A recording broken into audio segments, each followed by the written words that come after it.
Do you now what's the awakening? There's a moment in every person's life when the noise fades, not because the world goes silent, but because you finally stop begging to be heard. It doesn't happen overnight. It creeps in slowly, the quiet realization that no one is really watching, no one is keeping score, and no one is waiting for you to win. For years, you believed that if you worked hard enough, someone would notice. If you struggled long enough, someone would reach out. If you spoke loud enough, someone would finally understand. But life isn't a movie, and the world doesn't pause to watch you rise. People come and go. Attention shifts, and suddenly, you're on your own. It sounds tragic at first, it feels cold, it feels like rejection. But what if this isn't the end of your story? What if it's the beginning? Because the truth is, the day you realize no one really cares, that's the day you become free. Free from needing applause. Free from chasing validation. Free from explaining your worth to people who are too distracted to listen. And once you taste that freedom and you never go back, there's a strange kind of peace that comes when you stop expecting people to care. It's not loneliness, and it's liberation. It's the calm that appears when you no longer depend on anyone else for your sense of meaning. You stop performing, you stop pretending, you stop living your life as a show for other people's attention, and you start doing things because they matter to you. You wake up early not because someone's watching, but because discipline itself feels like power. You stay kind not because it's rewarded, but because it's who you've decided to be. You forgive not because they deserve it, but because you deserve peace. When you let go of needing people to care, your actions become pure again. You start living like the Stoics taught, with reason, purpose, and inner calm. Marcus Aurelius once wrote, "Don't waste the rest of your time worrying about what others think of you, unless it affects the common good."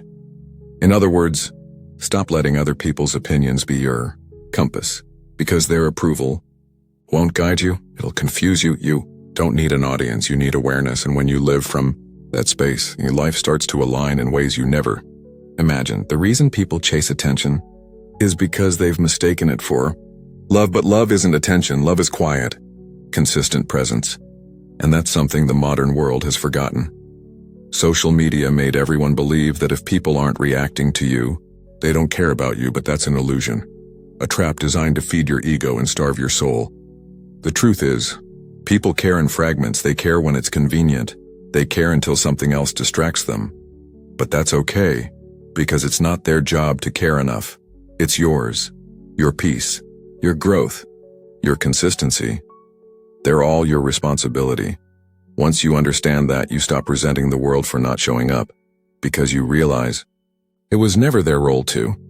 And that's when you grow up, not in age, but in awareness. You start to see that people's indifference is not a punishment, it's a mirror. It reflects the truth. Everyone's fighting their own war. The person who ignored your message, they're probably drowning in their own worries. The friend who stopped showing up, maybe they're trying to survive something they can't explain. Even those who hurt you, most of them didn't do it out of cruelty. They did it because they're lost too. And once you see that, the resentment fades, because you stop taking everything personally.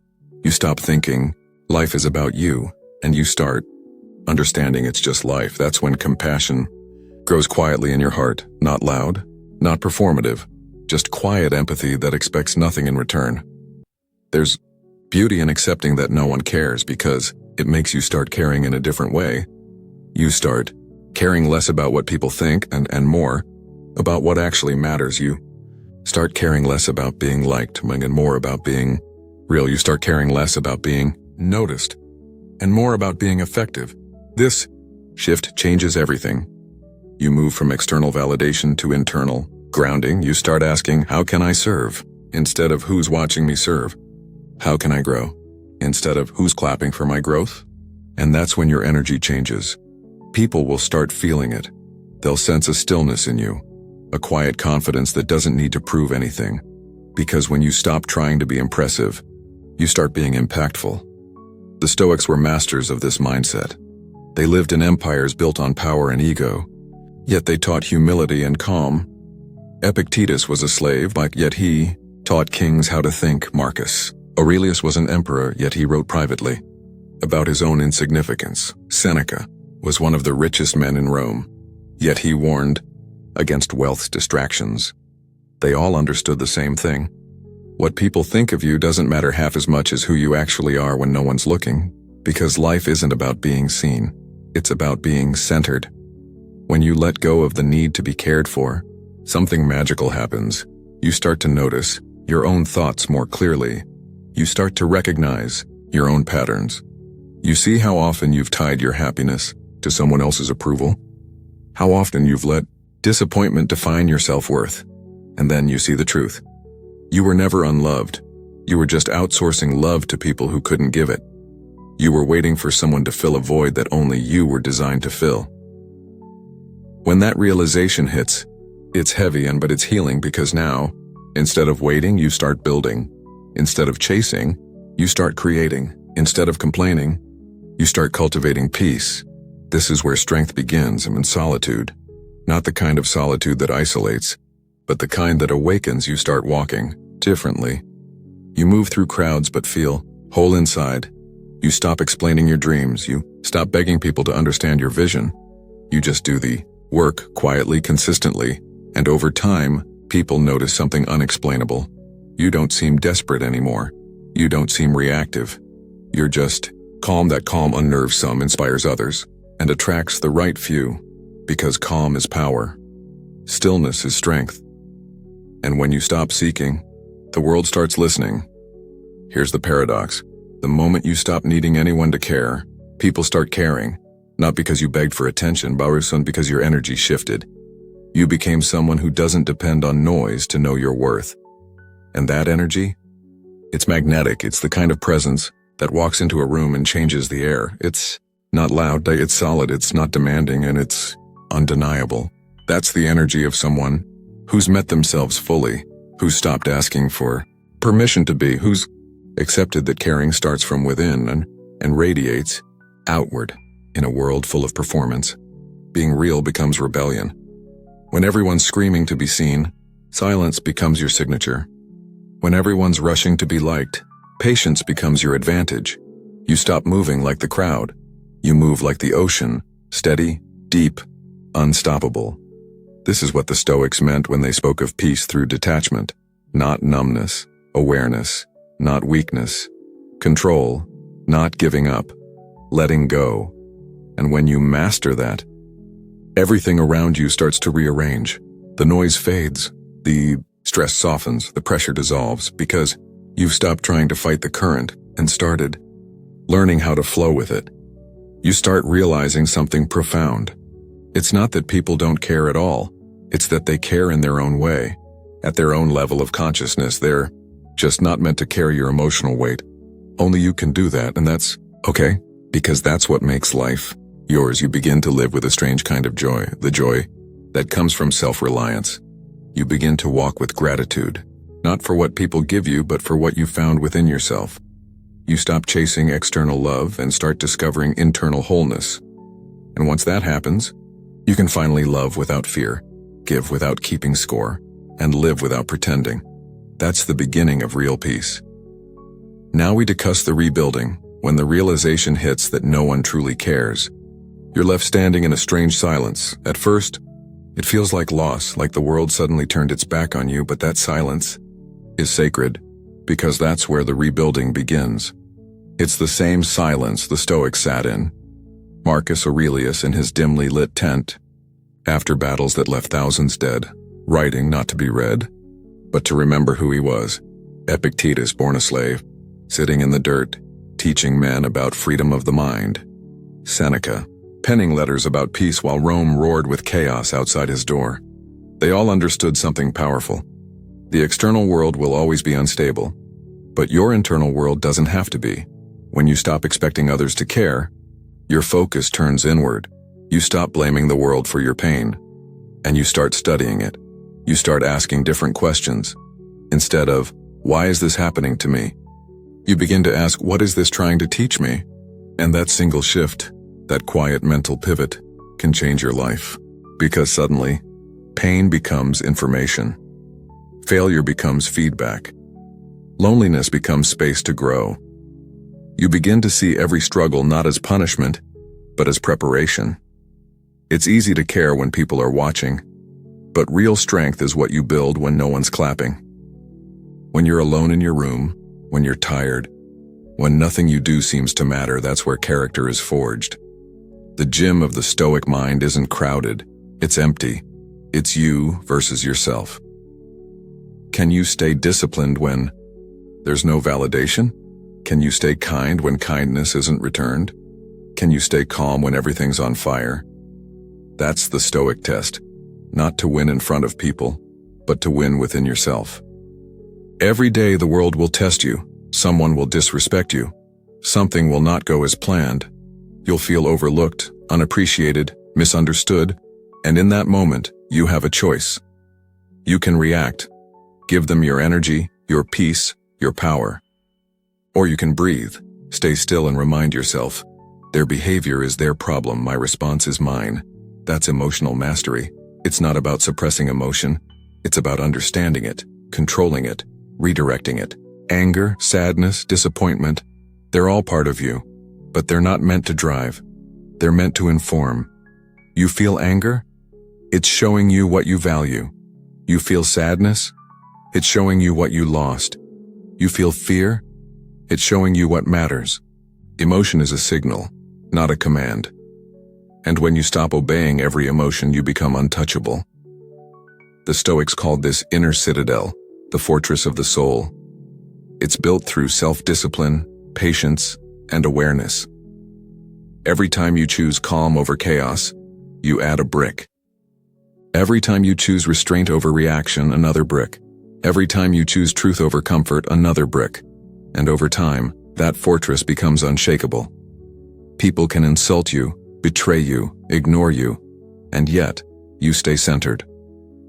Because you've learned that peace isn't something you find out there. It's something you protect in here. There's a beautiful paradox in this way of living. When you stop expecting others to care, you start caring better. Not louder, not needier, but purer.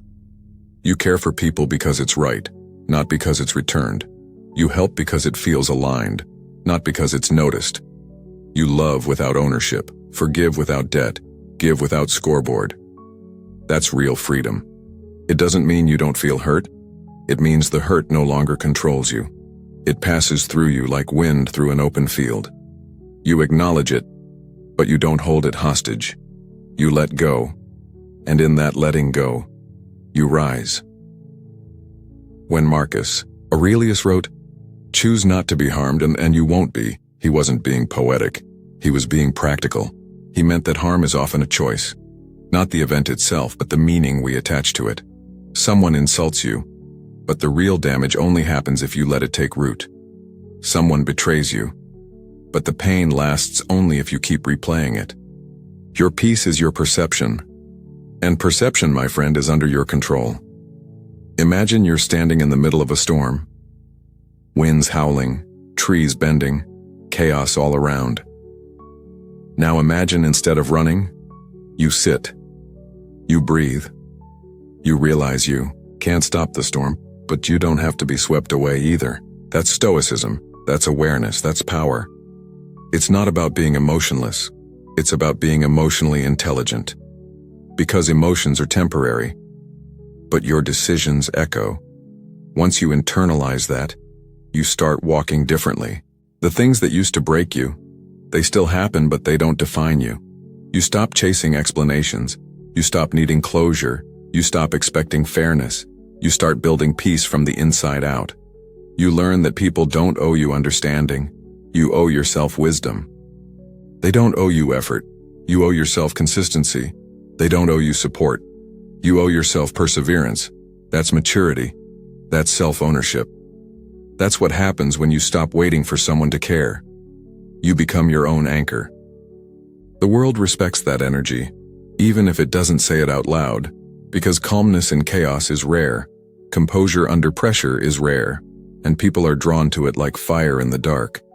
You'll notice that once you stop seeking validation, you start attracting respect. Once you stop chasing love, you start radiating it. Once you stop needing applause, you start creating impact, because energy doesn't lie. The quiet, grounded soul speaks louder than the loudest voice in the room. When you live this way, something magical happens.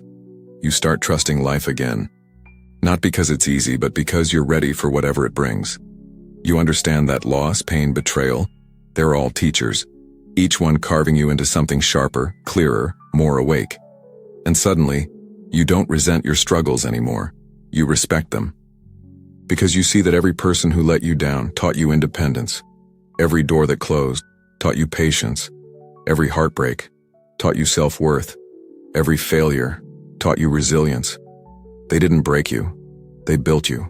There's a quiet moment that happens after years of this growth. You wake up one day and you realize you're not chasing anything anymore. You're just being. You're not trying to prove yourself. You're not trying to explain yourself. You're just living with integrity and letting the rest sort itself out. You don't need everyone to understand you. You just need to understand yourself. And that kind of peace, it's loud. The Stoics believed in amor fati, the love of fate. It means embracing everything that happens, not just accepting it, but loving it. Because every challenge is your teacher, every setback is your sculptor, every silence is your sanctuary. When you live that way, you stop resisting life, and you start flowing with it.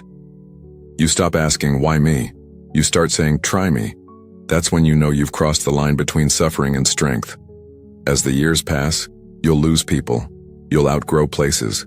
You'll evolve past versions of yourself that once felt like home. And it'll hurt, but it'll also heal. Because every ending is just clearing space for something truer. Every loss is just redirection disguised as pain. You'll learn to smile at things that used to break you. You'll learn to walk away without bitterness. You'll learn to forgive without reopening wounds. And you'll learn that solitude isn't loneliness and it's alignment. Because when you accept that no one truly cares the way you wish they did, you start caring in the way you were meant to. Completely, calmly, courageously. And one day, without realizing it, you'll become the very person others look at and say, how do they stay so calm, so centered, so unbothered? And you'll smile, because you'll know. It's not that life got easier. It's that you got stronger, wiser, freer. You stopped needing the world to care and started caring enough for yourself. Finally, discuss about the becoming process. There comes a moment, after the chaos, the heartbreak, the silence, when you finally stop running. You stop trying to be understood. You stop trying to explain your pain. You stop searching for someone to validate your struggle. And instead, you just breathe. For the first time in a long time. The noise quiets, not because the world got gentler, but because you did. You realize that life was never meant to be fair. It was meant to be formative. Every betrayal sharpened your awareness. Every loss softened your ego. Every silence taught you to listen inward. You look back and finally see the design. Every piece of chaos was carving you into clarity. When you reach this point, something profound happens. You stop waiting for peace, and you start creating it. You wake up and make your bed not because someone will see it, but because order outside creates calm inside. You meditate. You journal, you walk alone, not for applause, but for alignment. You choose who to give energy to and who to walk away from, without guilt. Because you've learned that protecting your peace isn't selfish, it's sacred. You start seeing your life as art. And every action, every habit, every choice, becomes a brushstroke. The Stoics called this living in accordance with nature, to move with life, not against it, to stop forcing outcomes, and start flowing with what's meant for you. You stop grasping. You start trusting. You stop clinging. You start creating. That's the shift from survival to serenity. There's a quiet dignity in a person who stopped begging for care. They walk differently. They speak slower. They don't rush to fill silence because they've made peace with being unseen. You start noticing the small things again, the smell of coffee in the morning, the warmth of sunlight on your skin, the rhythm of your own breathing. You realize these moments, not the recognition, not the applause, and were what life was always about. You begin to exist in gratitude, not the loud, forced kind, but the kind that sits silently in your chest and says, I'm okay. Right here, right now. The world may still spin in chaos, people may still misunderstand you, life may still be unpredictable, but your inner world becomes steady. You don't react as much. You don't explain as often. You don't chase what drifts away. Because deep down, you finally understand. You were never meant to control everything. You were meant to respond to everything with grace. And that grace becomes your power. The Stoics often spoke about the logos, the divine order of the universe. They believed that everything happens as it should, even when it hurts. Seneca wrote, "Fate leads the willing and drags the unwilling." You realize that resistance is suffering, but acceptance is liberation. When you stop asking, "Why me?" and start saying, "I trust this," you step into alignment with the flow of life itself. You no longer need things to be perfect. You just need them to be purposeful. Every setback, every delay, every closed door becomes a teacher. You begin to love the lessons that pain brings, not because you enjoy the pain, but because you see what it creates in you. Wisdom, humility, patience, resilience. You stop needing easy days to feel strong. You stop needing validation to feel enough. You stop needing people to care, because you've learned to care from within. And then, something beautiful starts to unfold. When you least expect it, the world starts to notice your calm.